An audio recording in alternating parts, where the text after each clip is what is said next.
আসসালামু আলাইকুম। গতকাল আমি ক্রিস্টোফার নোলানের ওডিসি মুভিটা দেখে এসেছি। ওডিসি মুভি দেখা নিয়ে আমার আগ্রহ ছিল এই কারণ এটা হোমারের বিখ্যাত মহাকাব্য ওডিসির উপরে নির্মিত। So as a literature student আমার মাথায় অটোমেটিক্যালি একটা কম্প্যারিজন আসছিল মুভি দেখার সময়, যে কোনটা ছিল কোনটা ছিল না, কোনটা জাস্টিফাইড না। তো আজকের আলোচনায় আমি আমার first reaction and some critical thoughts and কেন এই মহাকাব্যটা এখনকার সময় রিলেটেড সেটা নিয়ে আপনাদের সাথে আলোচনা করব। ওডিসি মুভিটি দেখার সময় আমার মাথায় এই মহাকাব্য এবং যে মুভিটি সেটির মাঝে একটা কম্প্যারিজন অটোমেটিক্যালি চলছিল।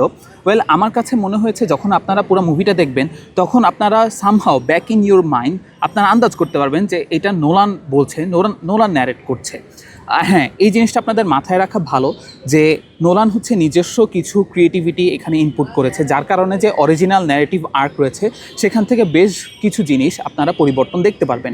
এই পরিবর্তনটা দেখাই আমার একটা বড় আগ্রহের জায়গা ছিল, কারণ এত বছর পুরনো একটা মহাকাব্য মডার্ন অডিয়েন্সের কাছে ওভাবে উপস্থাপন করা আসলেই খুব টাফ জিনিস। অ্যান্ড আমার কাছে মনে হয় নোলান সেটা খুব দারুণভাবে করতে পেরেছে।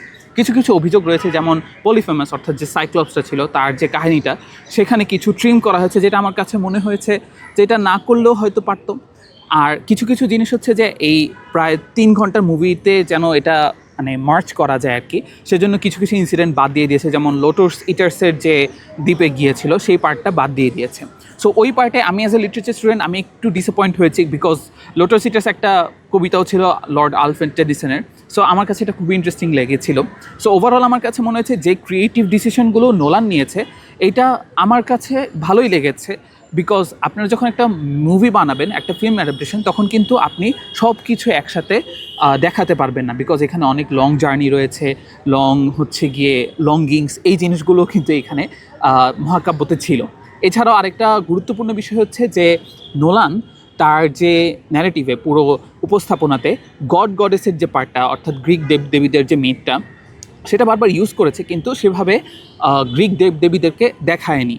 সো এটা আমার কাছে খুব ইন্টারেস্টিং লেগেছে। ইভেন অ্যাথেনাকেও যে দেখিয়েছে সেটারও একটা খুবই ইন্টারেস্টিং চয়েস রয়েছে। এবং আলটিমেটলি নোলানের যে একটা মেসেজ আছে সেটা হচ্ছে কি অ্যান্টি ওয়ার মেসেজ, এবং ওয়ারের যে একটা কনসিকুয়েন্স আছে, কার্মা আছে, সেই জিনিসগুলো কিন্তু নোলান স্ট্রেস করার চেষ্টা করেছে। So throughout the entire narrative I felt, আমার কাছে মনে হয়েছে যে নোলান নিজের ভয়েসটাও সেখানে ইনপুট করার চেষ্টা করেছে, এবং that's the thing we should learn from him, যে আমরা যখন একটা মহাকাব্য অথবা একটা নভেল অথবা যে কোনো কিছুকে যখন আমরা ইন্টারপ্রেট করি তখন যেন আমাদের নিজস্ব যে চিন্তা সেটাকেও যেন আমরা প্রায়োরিটাইজ করি। এখন চলে আসি হোমারের দি ওডিসির প্রাসঙ্গিকতা নিয়ে। এমনকি নোলানের ওডিসিতেও আমরা যে প্রাসঙ্গিকতা খুঁজে পাই সেটা আশা করি আপনারা এই আলোচনায় বুঝতে পারবেন। প্রথমত আপনাদের যেটা বুঝতে হবে যে ওডিসিয়াস সে কিন্তু হচ্ছে গিয়ে ক্যালিপসোর আইল্যান্ডে সে সর্ট অফ বন্দি ছিল। ক্যালিপসোর আইল্যান্ডে তার কিন্তু সব কিছু ছিল, কিন্তু তারপরেও সে কিন্তু তার স্ত্রী, তার সন্তান, তার যে দেশ সেটাকে সে কিন্তু ভুলতে পারেনি। এই জিনিসটা আমার কাছে খুব রেলেভেন্ট মনে হয়। দেখুন, আপনারা যারা উচ্চশিক্ষার জন্য বাইরে যাবেন তারা অফকোর্স লাইফে অনেক দারুণ কিছু অ্যাচিভ করতে চান, কিন্তু আলটিমেটলি আমাদের দেশের প্রতি একটা টান সবসময় রয়ে যায়। আমরা যেখানে বড় হয়ে উঠেছি সেটার প্রতি কিন্তু আমাদের সবসময় একটা চমৎকার টান রয়ে যায়, যেটা একটা সময় আমাদের বেদনাদায়ক স্মৃতি হয়ে দাঁড়ায় আর কি। সো আপনারা এই ওডিসিএসের মাঝে কিন্তু আপনারা নিজেদেরকে চাইলে খুঁজে নিতে পারেন। এছাড়াও যে লয়্যালটির যে একটা বিষয় রয়েছে, পেনেলপি যে হচ্ছে ওডিসিয়াসের ওয়াইফ, সে কিন্তু 20 বছর হয়ে গিয়েছে তারপরেও কিন্তু ওডিসিয়াসের প্রতি লয়াল ছিল। সো এইরকম লয়্যালটি কিন্তু আমরাও ইন আওয়ার সাবকনশিয়াস মাইন্ড সবসময় সেটা এক্সপেক্ট করি। So that's why I feel যে এটা এখনও রিলেভেন্ট। সেখানে আপনি যদি ক্লাইটেমনেস্টার তুলনা করেন অ্যাগামেমনের ওয়াইফ, সে কিন্তু ওই লয়্যালটি দেখাতে পারেনি। সো এই যে একটা ডাইকোটমি সেটা কিন্তু আমরা এখানে দেখতে পাই। এই মুহূর্তে নোলানের ওডিসিরও কিছু বিষয়বস্তু আই থিঙ্ক উল্লেখ করা উচিত। প্রথমত আমি প্রশংসা করতে যাই অ্যানা হ্যাথওয়ে যে ফিমেল ক্যারেক্টার যিনি পেনেলোপি ক্যারেক্টার প্লে করেছেন। তো ট্রেলার যখন দেখেছিলাম আমার কাছে মনে ছিল সে হয়তো এত ভালো পারবেন। Of course she is a great actress, but somehow আমার কাছে কনভিন্সিং লাগছে না। বাট মুভিতে শি ওয়াজ ফেনমিনাল। তার যে এক্সপ্রেশন, তার যে পেইন, যে অ্যাঙ্গুইশ, সেটা খুব চমৎকারভাবে ফুটে উঠেছে এই পুরো মুভিতে।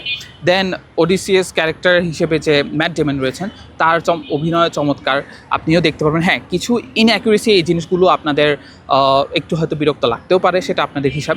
তবে এই মুভির একটা খুবই গুরুত্বপূর্ণ বিষয় কি জানেন, যে এই যে আমাদের ট্রয় যে ধ্বংস করার পরিণামটা কি।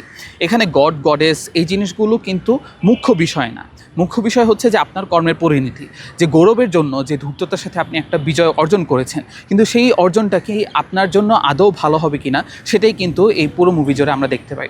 এবং একদম লাস্ট সেন্টেন্সে এই মুভিটি সেখানে কিন্তু একটা গুরুত্বপূর্ণ মেসেজ দিয়ে যায় যে মানুষ ট্রয় স্টোরি ভুলে যাবে। ট্রয় স্টোরি গৌরবের স্টোরি না, বরং এটা হচ্ছে একটা ভীতিকর স্টোরি, যেখানে মানুষ যখন হচ্ছে ট্রান্সগ্রেস করে, যখন হচ্ছে নিয়ম ভাঙে, একটা যে বেসিক হিউম্যানিটি যখন তারা সরিয়ে ফেলে, ধ্বংস করে ফেলে, তখন হচ্ছে যে কোন ধরনের পরিণতি একজন মানুষের ফেস করতে হয়, সেটাই কিন্তু আমরা ওডিসিয়াসের মতো একজন স্মার্ট, একজন চমৎকার যোদ্ধাও কিন্তু সেই যে প্রবলেম সেটা কিন্তু তারা ফেস করে।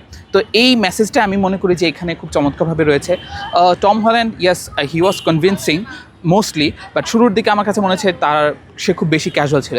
হেলেন নিয়ে বিতর্কটা আমি খুবই অযৌক্তিক মনে করি, কারণ এইটা আলটিমেটলি একজন ডিরেক্টরের ভিশন।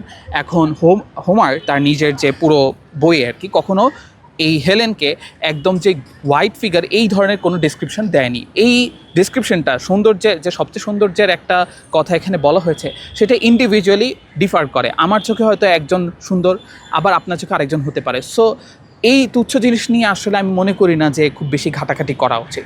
সো ইয়েস, ওভারঅল এই জিনিসটা, এই পুরো মুভি, এই পুরো বই আমার কাছে খুবই ভালো লেগেছে। আমি মনে করি এটা এখনকার সময়ে প্রাসঙ্গিক, আপনারা চাইলে দেখে আসতে পারেন এবং সেটা নিয়ে ক্রিটিক্যালি অ্যানালাইজ করতে পারেন। ক্রিটিক্যালি আমি মনে করি সেগুলোকে এনগেজ করা উচিত। হ্যাঁ, আর আপনারা যদি বলেন যে ইলিয়াড এবং ওডিসির মাঝে আমার কোনটা বেশি ভালো লেগেছে, আমি বলবো যে বই হিসেবে আমার ইলিয়াড বেশি ভালো লেগেছে। বাট আপনি যদি আমাকে মুভির কথা বলেন ইলিয়াড এবং ওডিসির মাঝে, আমার কাছে ওডিসিটাই বেশি ভালো লেগেছে। ইলিয়াড বেশি ভালো লেগেছে বই, কারণ বইয়ে আমরা হচ্ছে গিয়ে এখানে অনেক হিরো, এইজাক্স, একিলিস, ওডিসিয়াস সহ আমরা আরও অনেককে পাই, তারপর হেক্টরকেও পাই। So that heroic feeling was extremely well portrayed in the book of Iliad. But এখানে ওডিসিয়াসের আপনার হচ্ছে long journey, so it test your patience. So ultimately আমি মনে করি যে আমার কাছে ইলিয়াডটাই বেশি ইন্টারেস্টিং লেগেছে, সিম্পলি বিকজ যে মোমেন্টামটা যে বিল্ড হয়েছে এবং ক্লাইম্যাক্সে যেই ধরনের আমরা এক্সাইটমেন্টটা পাই, সেটা আমার কাছে বই হিসেবে ইলিয়াডটা ভালো লেগেছে।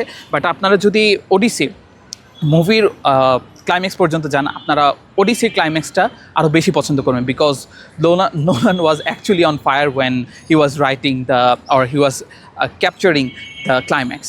সো আশা করি আপনারা আপনাদের ওডিসি মুভি এবং বই নিয়ে, অথবা ইলিয়াড যে বই অথবা মুভি নিয়ে, সেটা নিয়ে আমাদের সাথে আপনাদের থটস শেয়ার করবেন। সো আজকের জন্য এতটুকুই, ধন্যবাদ, আল্লাহ হাফেজ, সালাম আলাইকুম।